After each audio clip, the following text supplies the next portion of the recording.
शक्ति जब में अधिक होती है तो वह जब लड़ता रहा, कुछ नहीं कर पाया, तो अपने परिवार वालों को बुलाया कि मेरी रक्षा करो। और परिवार वालों ने कोशिश भी की, लेकिन जब कुछ नहीं कर पाए तो सभी वहाँ से चले जाते हैं कि कहीं हमी को ये मगर ना पकड़ ले।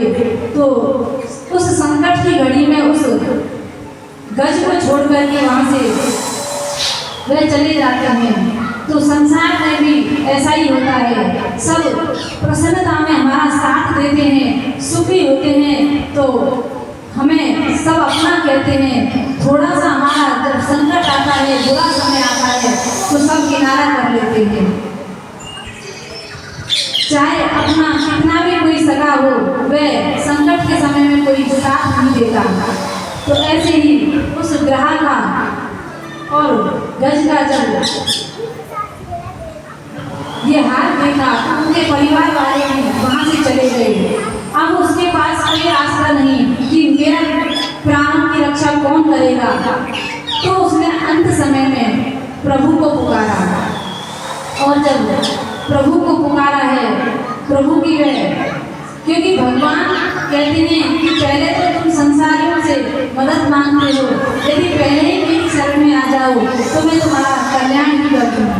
हम संकट आने पर संसार में से मदद मांगते हैं, लेकिन प्रभु को हम तब याद करते हैं जब कोई हमारा साथ नहीं देगा।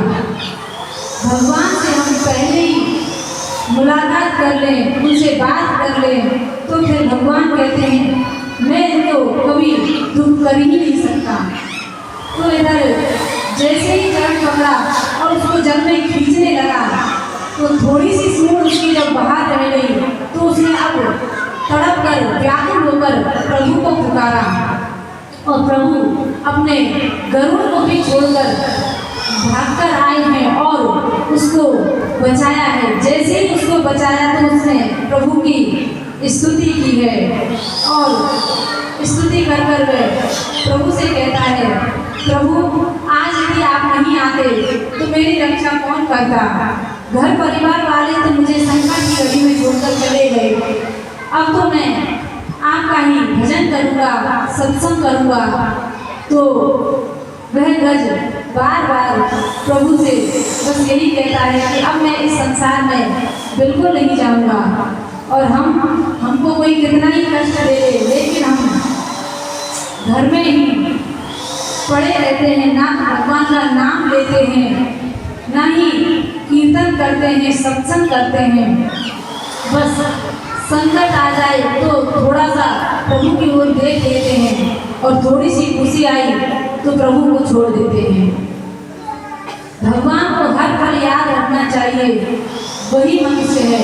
क्योंकि संसार में व्यक्ति आता ही प्रभु के भजन के लिए है।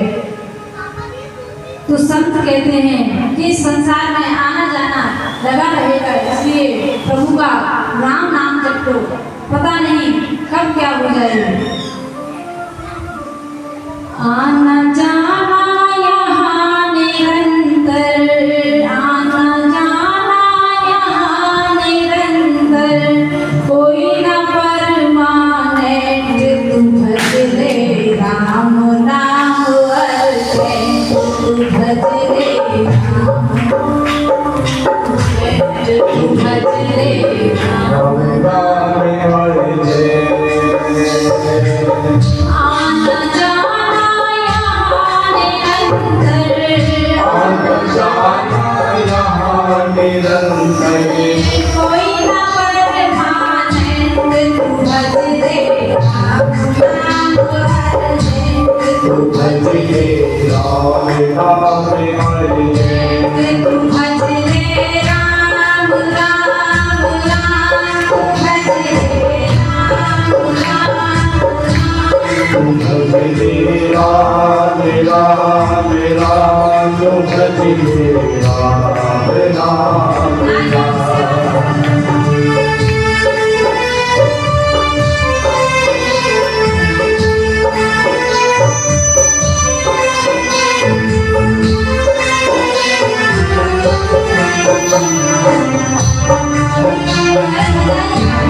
Oh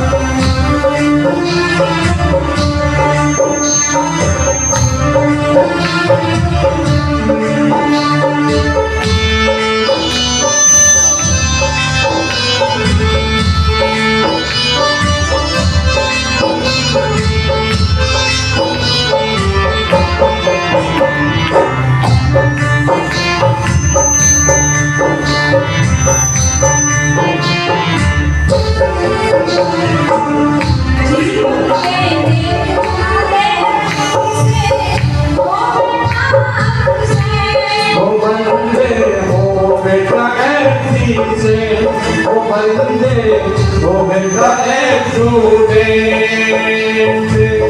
जीवन देने वाले कहीं से होगा absent। वो बंदे होगा accident, वो बंदे होगा accident। संतों की धूमें डाले संतों की धूमें डाले करे, संतों की धूमें डाले संतों की धूमें डाले करे।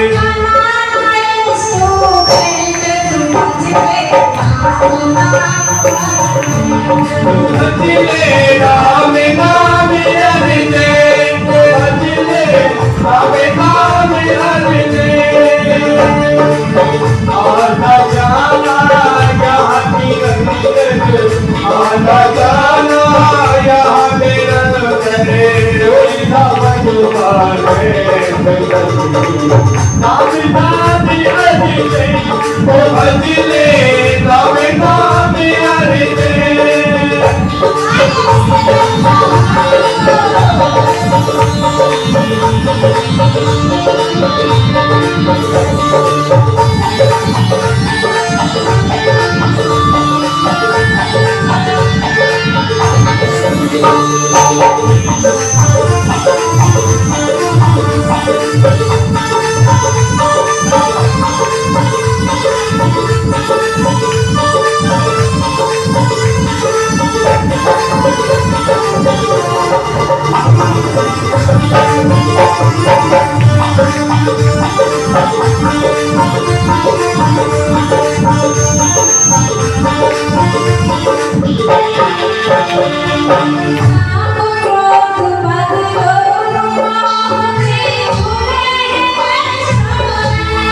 बंदे खुले छोरे, वो बंदे खुले हैं छोरे।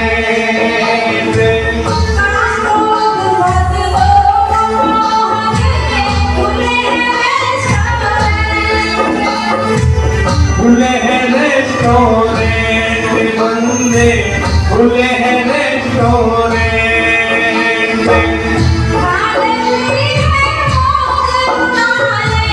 खाले पीले मोदी बुला ले,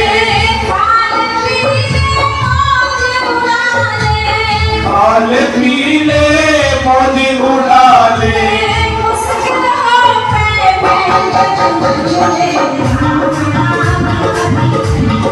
भजले राम नाम हरि जय, भजले राम नाम हरि जय।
बंदे बना इंटेलिजेंट।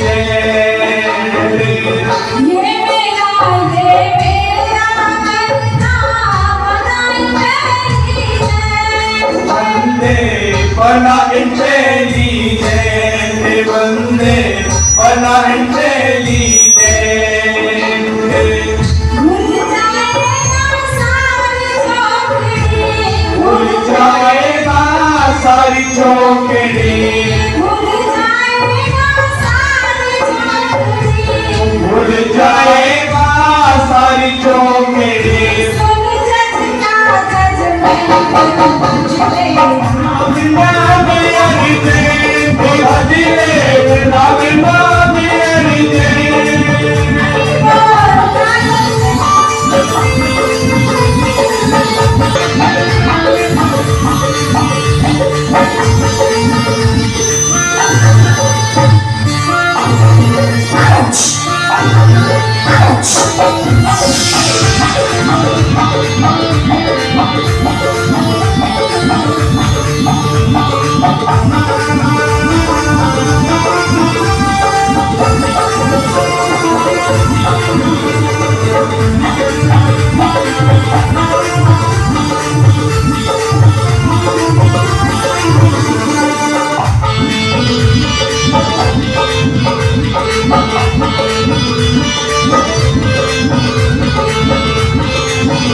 प्रूडेंट बंदे बन गया प्रूडेंट कोट पैंट और हैट लगाकर बन रहा प्रूडेंट बंदे बन गया प्रूडेंट बंदे बन गया प्रूडेंट ना जाने इस जीवन का भय ना जाने इसी जीवन का कभी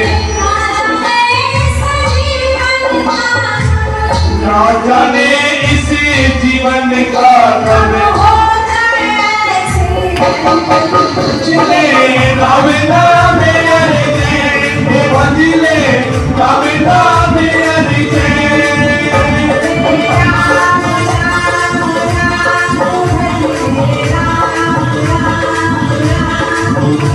मेरा मेरा मेरा मेरा मेरा मेरा मेरा हाथ में पानी भी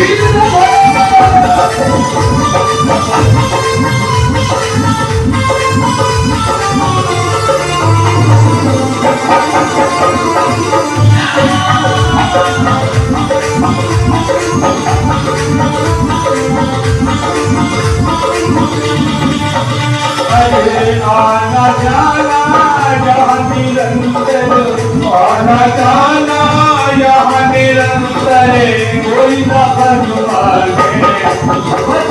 राबिना मेरे वो बदले राबिना मेरे वो बदले राबिना मेरे वो बदले राबिना मेरे वो बदले राबिना मेरे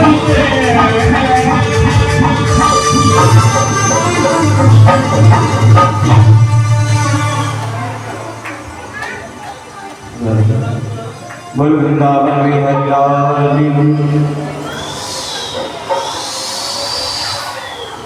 पार्वती पते हर हर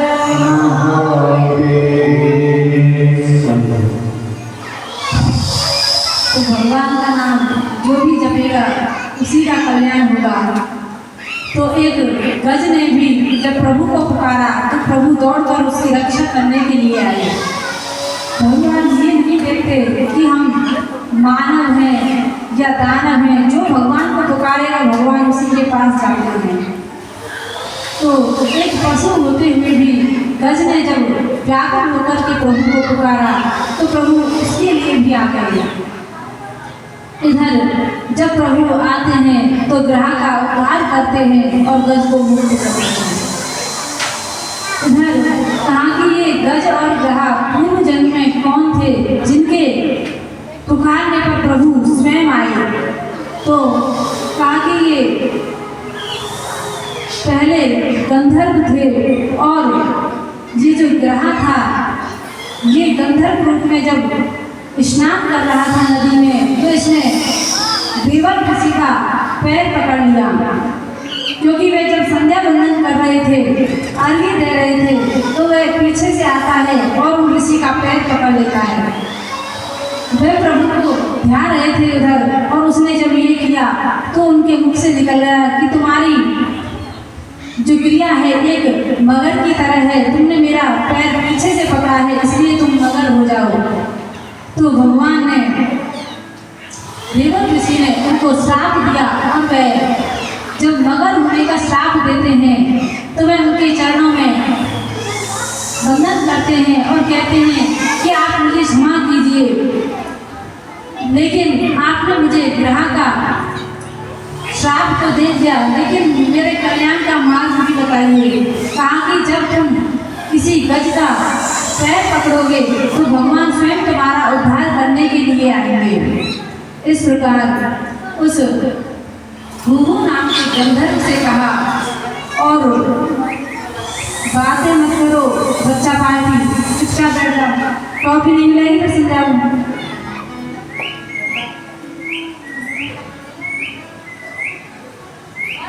ऐसे बैठे नहीं, शाम को पत्थर मिल जाएंगे।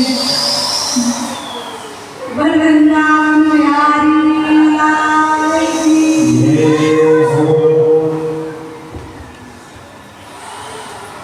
कितने प्यारे लगे।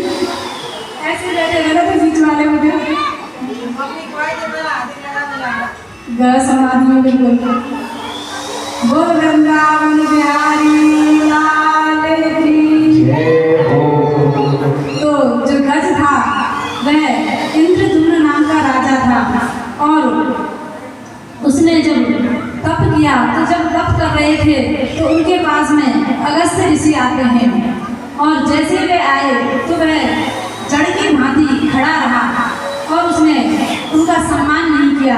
कोई भी संत महापुरुष आते हैं, भक्त आते हैं तो उनको प्रणाम किया जाता है, लेकिन ये तप के अहंकार में खड़ा रहा, इसने उनका सम्मान नहीं किया, प्रणाम नहीं किया। तो उन्होंने कहा कि तुम जड़ की भांति खड़े रहे एक हाथी की तरह, तो इसलिए तुम हाथी बन जाओ। तो उधर हाथी होने का श्राप दे दिया। कहा कि आपने ये श्राप तो दे दिया, लेकिन मेरे मुक्ति का मार्ग भी बताइए। तो कहा कि जब ग्रह तुम्हारा पैर पकड़ेगा, जब तुम स्नान करने जाओगे तो स्वयं तुम्हारी मुक्ति करने के लिए प्रभु आएंगे। तो भगवान उन दोनों की रक्षा करने के लिए आते हैं और उनको दर्शन देते हैं। तो भगवान की भक्ति में इतनी सामर्थ्य होती है, यदि आप अब भक्ति करोगे तो आगे भी ये आपको मिलेगी, क्योंकि भगवान की भक्ति, भगवान का नाम अनंत जन्मों तक रहता है। एक जन्म का यह प्रताप नहीं होता। आप किसी बच्चे को जब देखते हो कि छोटी सी अवस्था में ही वह भगवान का नाम लेता है, भजन करता है, तो ये उसका एक ही जन्म का नहीं, अनेकों जन्म का उसका पुण्य होता है, तब जाकर के प्रभु का नाम वह ले पाता है। तो ऐसे ही गज और ग्रह ने प्रभु का नाम लिया और प्रभु उनकी मुक्ति के लिए स्वयं आए।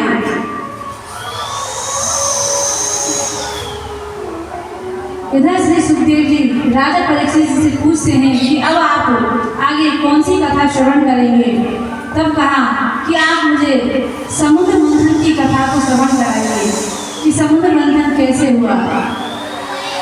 तो राजा परीक्षित जी जब पूछते हैं,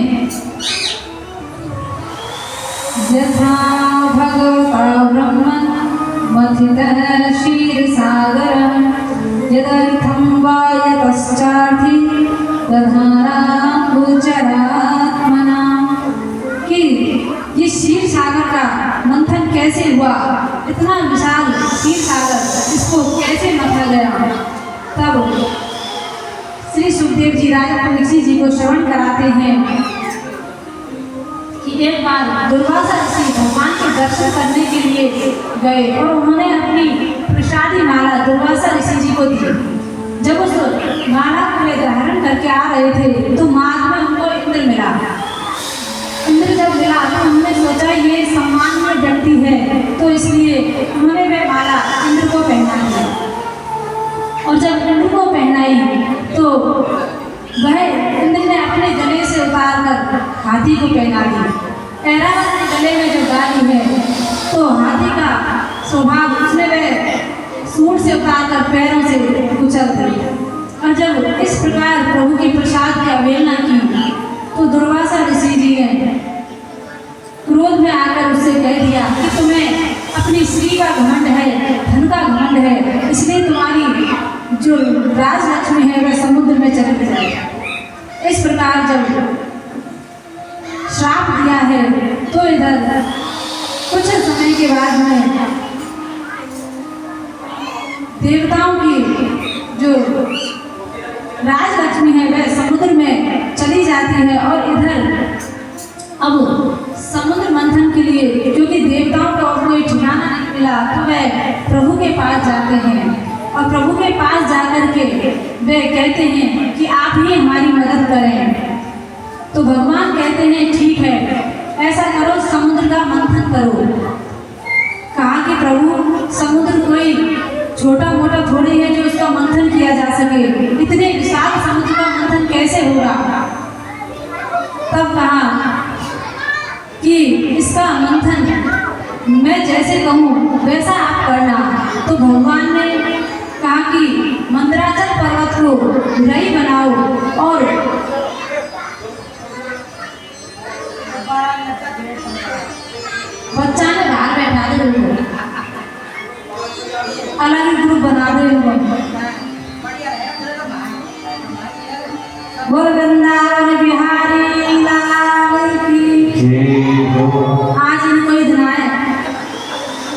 बर्थडे पार्टी में आए तो भाई उधम तो मचा रहे। बोल बंधा बोल बिहारी लाल की। तो इस प्रकार जब समुद्र मंथन के लिए बोला है तो सभी देवता जाकर के प्रभु से प्रार्थना करते हैं। तो भगवान की स्तुति की है ब्रह्मा जी ने। आवित्रियं सत्यमनन्तमाध्यं गुहाशयं निष्कलं प्रत्यक्षं मनोज्ञानं वचसा निरुक्तं नमामहे देववरं वरण्यं। हे प्रभु, आप प्रकट होइए और हमें बताइए कि किस प्रकार इस समुद्र को हम मथें। तो भगवान ने कहा कि सभी देवता दैत्यों से संधि कर लो, और क्योंकि अकेले आप इसका मंथन नहीं कर सकते, तो जब दैत्यों से संधि करोगे तभी ये संभव होगा। कहा कि मंदराचल पर्वत को रई बनाएंगे और तब इसका मंथन होगा। इधर प्रभु उनको समझाते हैं कि दैत्य जब वासुकी नाग को रई रस्सी बनाएंगे तो वह मुख की ओर आप लगना, क्योंकि दैत्य उल्टे होते हैं। जब आप मुख की ओर लगोगे तो वो कहेंगे कि नहीं हम मुख की ओर लगेंगे। कईयों की आदत होती है कि नहीं पहले इस काम को हम करेंगे। तो ऐसे ही जब दैत्य कहते हैं देवताओं से तो वे खुशी खुशी हट जाते हैं और मुख की ओर तो दैत्य न लगते हैं और वासुकी नाग के पीछे की ओर वे लगते हैं। जब देवताओं ने इन्होंने जब मंदराचल पर्वत को मथना प्रारंभ किया है तो वह मंदराचल पर्वत नीचे जाने लगा। जैसे नीचे जाने लगा तो उसको रोकने के लिए प्रभु से वे प्रार्थना करते हैं कि प्रभु आप ही कुछ कीजिए, ये तो मंदराचल पर्वत नीचे समुद्र में जा रहा है। तो कहा कि पहले आप गणेश जी की आराधना करो, क्योंकि जब काम शुरुआत में किया जाता है तो गणेश जी की आराधना की जाती है। तब सभी ने मिलकर के गणेश जी को प्रसन्न किया है। विलोक्य विघ्नेश विधिं तदेश्वरो दुरन्त वीर्यो विथिताभिसन्धिं कृत्वा वपुकच्छपमद्भुतं महत् प्रवेशितोऽयं गिरिमज्जहार प्रवेशितोऽयं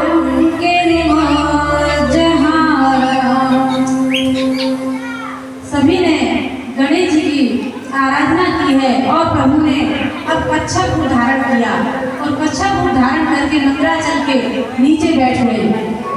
अब वह स्थिर हो गया और सभी दैत्यगण मंथन करने लगे। जब मंथन करते हैं उसको मथते हैं तो जैसे आप जब दही का मंथन करते हो तो उसमें से मक्खन निकलता है, ऐसे ही जब क्षीर समुद्र का मंथन किया है तो उसके अंदर जितने भी रत्न थे वो निकल कर आने लगे। इधर जब मंथन हुआ तो सबसे पहले जहर निकला है। हलाहल विष जब निकला तो वह सभी को परेशान करने लगा, उसकी ताप से सब जलने लगे। तो कहा कि अब क्या करें। फिर वह प्रभु की शरण में जाते हैं। कहा कि अब मेरी तरफ क्या देख रहे हो, जहर तो भोले बाबा पिएंगे क्योंकि उनको ही अभ्यास है, आप उनके पास जाइए। तब सभी देवतागण महादेव को याद करते हैं और महादेव को याद करते हुए वे कहते हैं देव देव महादेव भूतात्मन भूत भाव त्राहि न शरणापन्नास्त्रलोके दहनाद्विषा। हे भोलेनाथ, आप हमारी रक्षा कीजिए। आपको विष पीने का अभ्यास है, इसलिए आप इस विष को ग्रहण कीजिए। तो भोलेनाथ उनकी उस बात को स्वीकार करते हैं, क्योंकि प्रभु के कार्य के लिए भोलेनाथ कभी मना नहीं करते। और उन्होंने जब पार्वती जी से पूछा है तो उन्होंने कहा कि प्रभु आप इसको पान कर लीजिए। तो भोलेनाथ कहते हैं कि कैसी देवी जी हैं, कैसी पत्नी है, मुझे ही विष पीने के लिए बोल रही है।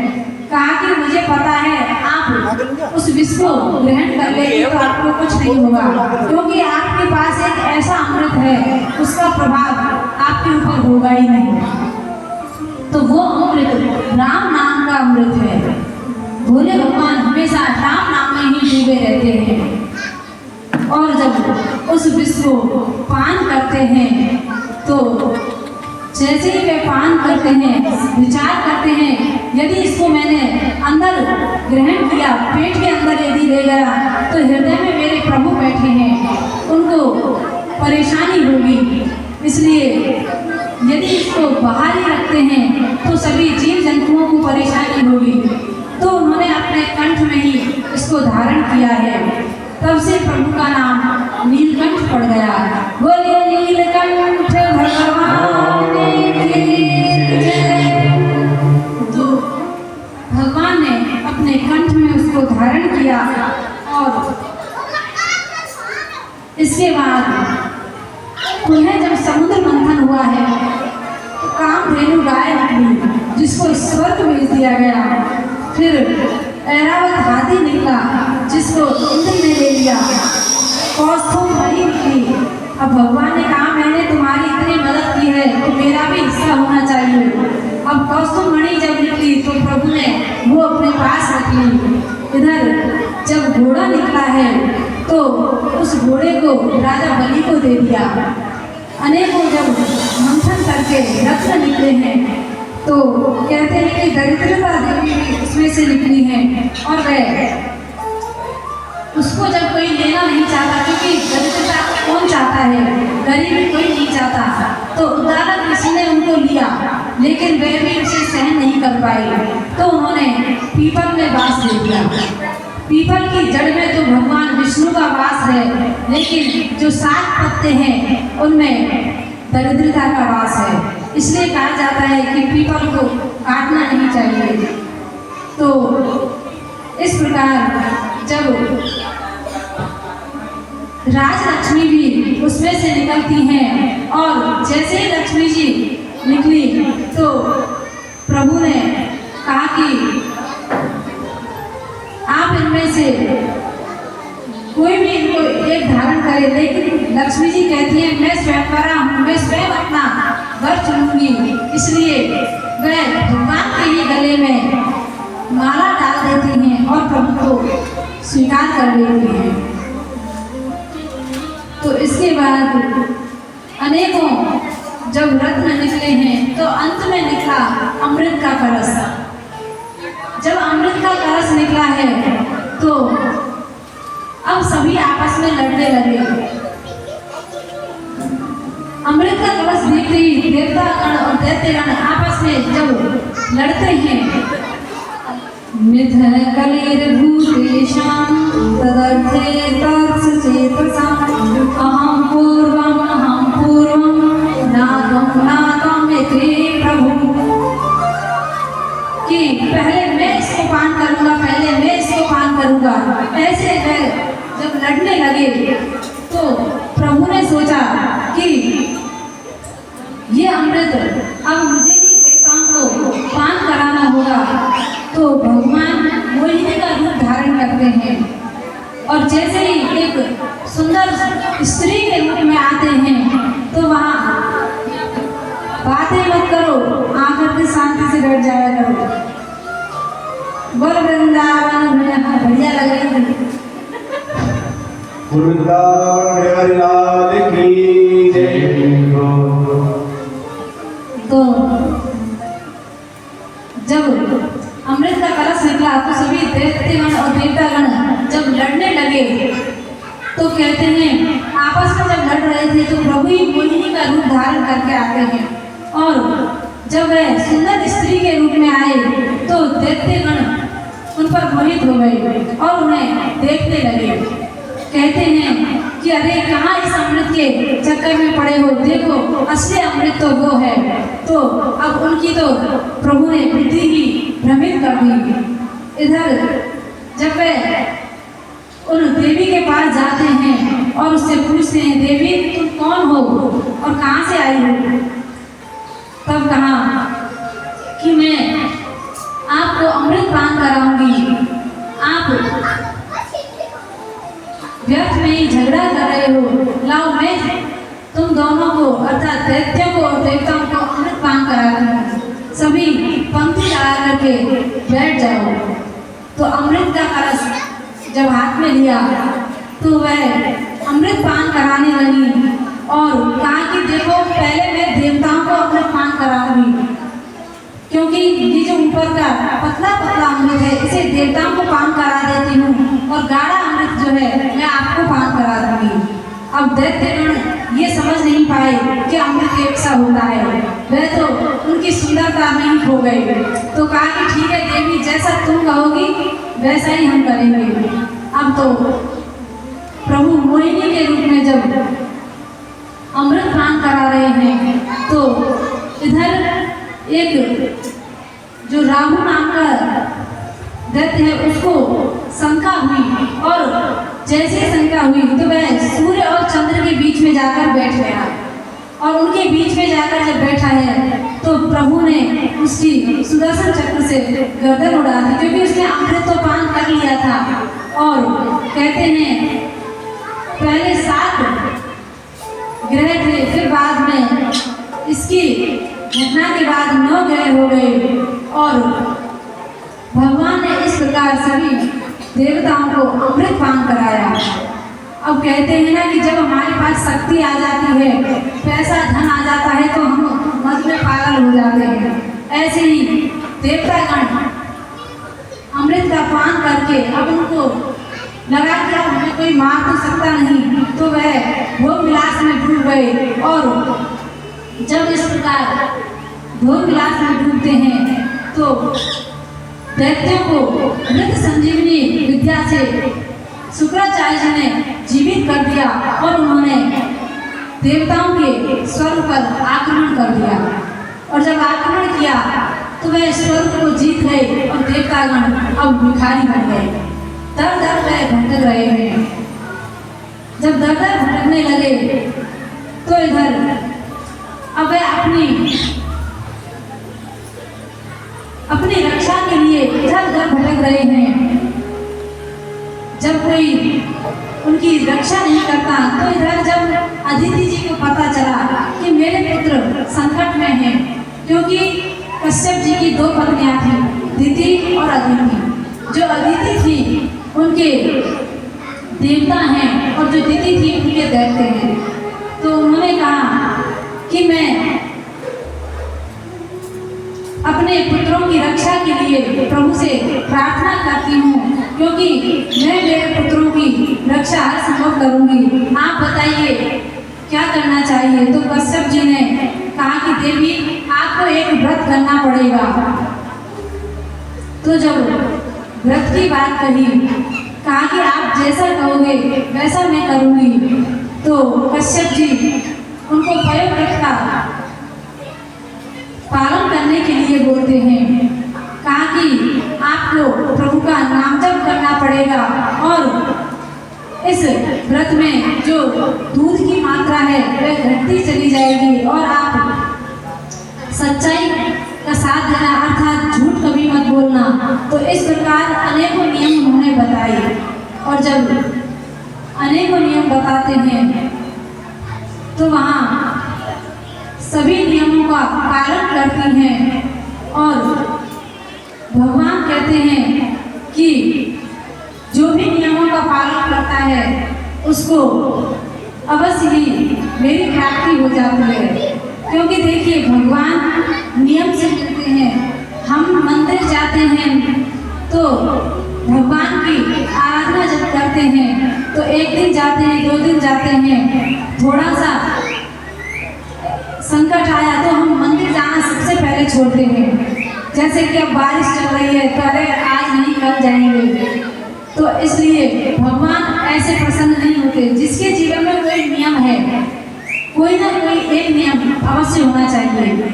कहते हैं चाहे वह सूर्य को अर्घ्य देने का हो, तुलसी जी में जल देने का हो, प्रभु की सेवा करने का हो, नाम जप का हो, कोई एक नियम हमारे जीवन में होना चाहिए। और जब वह नियम आप पालन करेंगी तो प्रभु अवश्य ही हमारी सुनते हैं।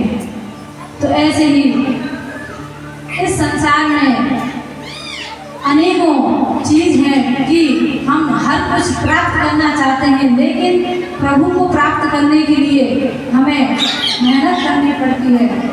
आप तीर्थों पर जाते हो भ्रमण करने के लिए, ना कि प्रभु को प्राप्त करने के लिए।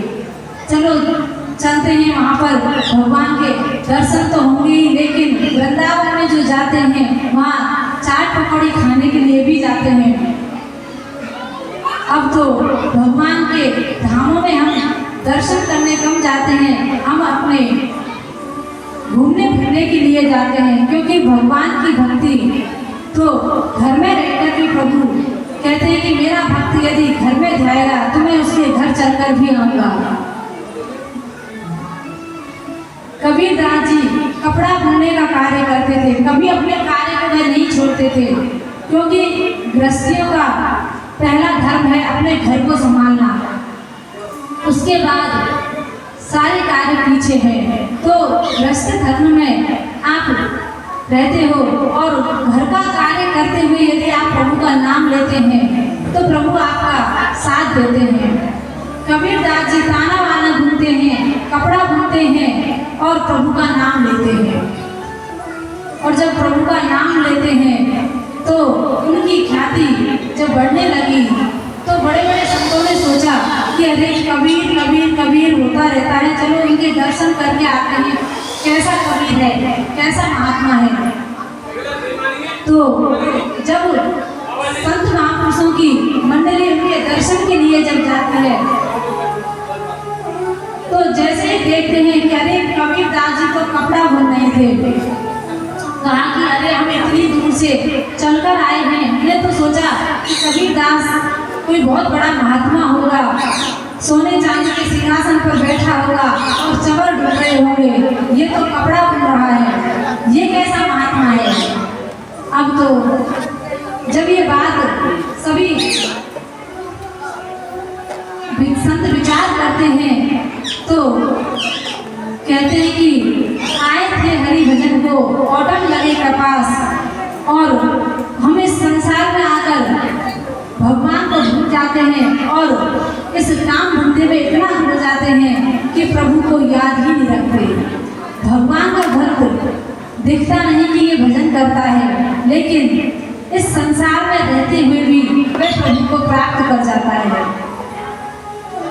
अनेकों भक्तों ने गृहस्थी में रहकर ही प्रभु को प्राप्त किया।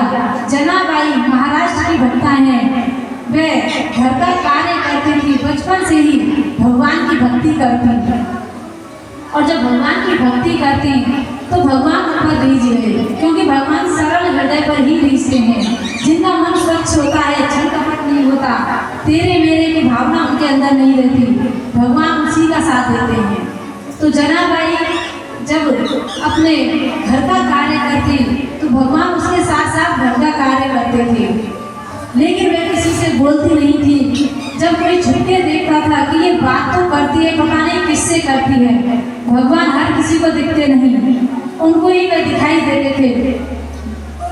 तो वह घर का कार्य करती तो उसमें हाथ बटाते थे, कपड़े धोती तो कपड़े भी साथ में धोते, चाकी चलाती तो चाकी भी साथ में चलाते, और जब वह गोबर के कंडे थापती तो उनको भी वह साथ में करते। तो इधर एक बार किसी ने उनके कंडे को चुरा लिया, जो गोबर के उपले होते हैं उनको चुरा लिया।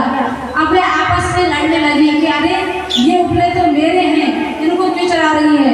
कहा कि अरे तेरा क्या नाम लिखा है, ये मेरे हैं। अब तो इस बात पर वे झगड़ रही थी। इधर कबीरदास जी उनकी चर्चा सुन के आए थे कि जनाबाई बहुत बड़ी भक्त हैं, चलो उनके दर्शन करके आते हैं।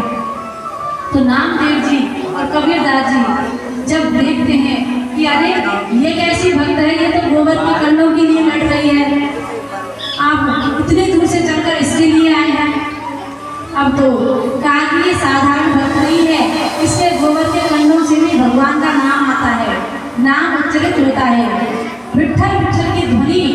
उसके उपरों से आती है।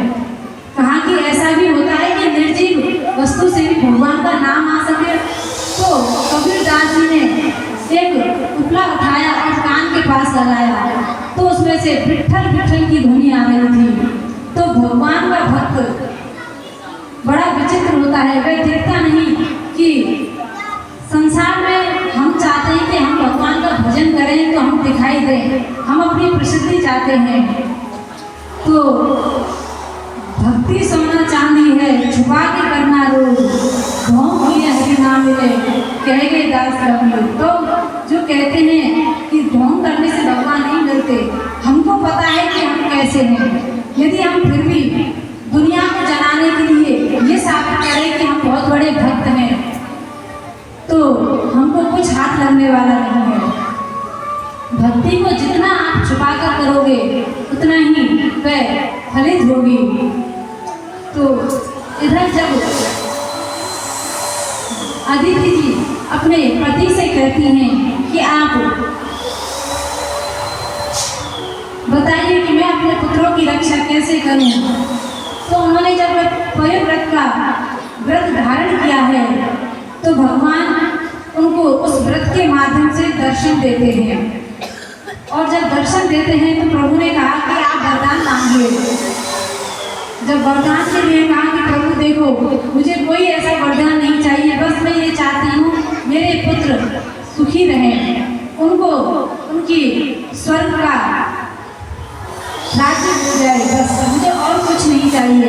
मैं नहीं चाहती कि दीदी के पुत्र कष्ट में हों, लेकिन मेरे पुत्र भी प्रसन्न हो जाएंगे। अदिति की जब इस भावना को देखा तो भगवान कहते हैं ठीक है, मैं तुम्हारे गर्भ से जन्म लूंगा और तुम्हारा ही बेटा बनकर आऊंगा, तब तुम्हारे पुत्रों का स्वर्ग वापस दिलाऊंगा। तब अदिति जी भगवान का भजन करते हैं और भजन करते करते जब प्रभु धीरे धीरे जब भादों का महीना आता है तो भादों के महीने में शुक्ल पक्ष की द्वादशी को 12 बजे अभिजीत मुहूर्त में वामन भगवान का प्राकट्य होता है। और वामन भगवान जब प्रकट होकर आते हैं तो उस झांकी को वे देखते ही रह जाते हैं। बोलिए वामन भगवान की। तो वामन भगवान जब प्रकट हुए तो उन्होंने कहा कि आप बताइए मुझे क्या करना है। कहा कि आप हमारे पुत्रों का स्वर्ग वापस लाइए और राजा बलि के पास जाइए। तो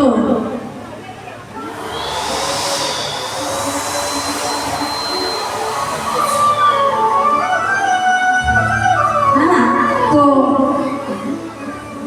वामन भगवान पता ना कहाँ चले गए। बोल वृंदावन बिहारी तो राजा बलि के द्वार को छोड़कर कहाँ चले गए पता नहीं। तो राजा बलि के पास में जाने की जब तैयारी करते हैं तो इधर वामन भगवान वामन अंगुल के थे और वह 8 वर्ष की अवस्था के ही प्रकट हुए थे। उन्होंने 8 वर्ष की अवस्था का ही स्वरूप धारण किया और सभी को अपने रूप से मोहित कर देते थे। इधर जब राजा बलि के द्वार पर जब वह जाते हैं तो मार्ग में उनको नर्मदा नदी जब पड़ती है तो कहते हैं कि इतनी बड़ी नदी को वह कैसे पार करें। और जब उस नदी को पार करने के लिए बोला है तो एक ब्राह्मण वहाँ पर संध्या कर रहे थे। देखिए भगवान इतने बड़े हैं जो जिनके नाम से भवसागर भी हम पार कर जाएं, एक नाम से भवसागर पार कर जाता है व्यक्ति, और आज वह छोटी सी नदी पार करने की हिम्मत नहीं कर रहे हैं क्योंकि वह मनुष्य के स्वरूप में आए हैं। और जब उन्होंने एक ब्राह्मण को देखा है तो ब्राह्मण ने पूछा कि आप इस तरह यहाँ खड़े क्यों हैं। तो उनके तेज को देखकर उस वामन भगवान के ब्रह्म स्वरूप को देख करके वह मोहित हो गई और कहा कि आप कहाँ जाना चाहते हैं? कहा कि मुझे ये नदी पार करा दो, मैं छोटा सा हूँ, इस नदी को पार नहीं कर सकता। तब उस ब्राह्मण ने कहा कि ठीक है, मैं तुम्हें पार तो करा दूंगा, लेकिन पहले ये बताओ जा कहाँ रहे हो? कहा कि मैं राजा बलि से दान लेने के लिए जा रहा हूँ। अब उस ब्राह्मण ने सोचा कि राजा बलि तो बहुत बड़े धनवान हैं और दानी हैं, ये जो मांगेंगे वह वही देंगे। तो इसलिए उसने कहा कि जो आप मांगने जा रहे हो उसमें से आधा हिस्सा मुझे भी चाहिए। उस ब्राह्मण ने जब ये बात कही तो कहा कि देखो, जो मैं मांगने जा रहा हूँ वो तो पहले से ही किसी और का है, इसलिए उसमें से आपको कुछ नहीं मिलेगा। तो बार बार जब कहते हैं तो कहा कि ठीक है, आप जो मुझे देना चाहें वो दे देना, लेकिन मैं खाली हाथ आपको इस नदी को पार नहीं कराऊंगा। अब जैसे ही वह ब्राह्मण देवता के कंधों पर बैठते हैं और आज नदी पार करा रहे हैं। जैसे ही नदी पार करा रहे थे तो बीच नदी में वह जब पहुंचे तो उनकी दृष्टि उनके चरणों पर पड़ी। जैसे ही चरणों पर दृष्टि पड़ती है तो वह देखते कि उनके चरणों में तो जब प्रभु के चिन्हों को देखा तो वह समझ गए ये कोई साधारण ब्राह्मण नहीं है, ये प्रभु ही हैं जो वामन स्वरूप में आए हैं।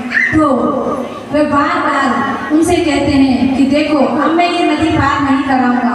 अरे आप तो इस संसार सागर से पार करने वाले हो और आप छोटी सी नदी पार नहीं कर सकते। अब मैं तुम्हें पहचान गया हूँ, तुम भगवान हो। कहा कि यदि पार नहीं कराना तो मुझे बीच रास्ते में तो मत छोड़, अरे मैं बीच नदी में डूब जाऊंगा। कहा कि प्रभु आप कैसे डूब जाओगे, आप तो स्वयं परमेश्वर हो। कहा कि मैं मानव लीला कर रहा हूँ, यदि मुझे ये सब अपना ऐश्वर्य दिखाना होता तो मैं तुमसे क्यों बोलता। तो ब्राह्मण जब ये वार्तालाप करते हैं तो कहते हैं कि प्रभु अब तो मुझे कुछ नहीं चाहिए, बस आप मुझे एक ही बात बता दीजिए कि आप जब भी मैं आपके द्वार पर आऊँ, भजन करूँ, भक्ति करूँ, तो मुझे इस भव से पार कर देना। जिस तरह मैं आपको इस नदी को पार करा रहा हूँ, ऐसे ही आप भी मुझे इस भव से पार करा देना। तो इस प्रकार उन ब्राह्मण देवता ने वह नदी पार कराई और उस नदी को पार करा कर जब वह बलि की यज्ञशाला में पहुंचते हैं तो वहाँ जैसे ही यज्ञशाला में पहुंचे तो उस ब्रह्म स्वरूप को देख करके वह मोहित हो गए। और जब ब्रह्म स्वरूप को देख करके मोहित हो गए कि भाई ऐसा ब्रह्मचारी बालक तो मैंने कभी नहीं देखा, कितना तेज है इसके मुख पर। तो उस स्वरूप को देखकर राजा बलि कहते हैं कि आपको क्या चाहिए। कहा कि मुझे आपसे कुछ नहीं चाहिए, बस जो मैं मांगना चाहता हूँ वो आप मुझे दे दें। कहा कि फिर भी आपको क्या चाहिए, आप बहुत बड़े